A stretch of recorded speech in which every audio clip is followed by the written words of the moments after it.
आयची visit basically was to have a review. ESI hospital has been in the news saying that केन्ना start जातले काय म्हणून. जवळजवळ 3.30 lakhs of IP workers all over Goa with their families. Roughly about 1.7 lakh workers.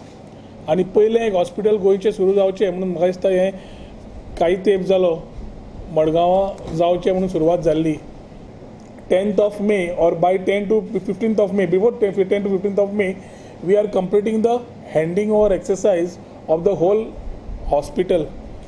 So ताजे खातीर कोणाचे समज तकलेन आसा की केन्ना जातलें जाल्यार पयलें म्हणल्यार next 8 days we are completing the handing over from ESI to the state corporation. The whole building is of 5 floors. One level is for OPD and the normal patients to be checked. One level is for male patients, one level is for female patients.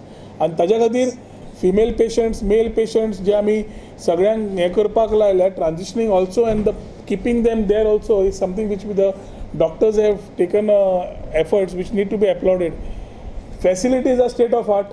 If you compare it with all facilities what we are trying to give, I think we are trying to give the best of the facilities to the patients. We have come up with a roadmap कि every hospital, every area where there is a industrial estate, त्या industrial एस्टेटी खातीर एक ESI clinic नाल्यार dispensary आसची म्हणून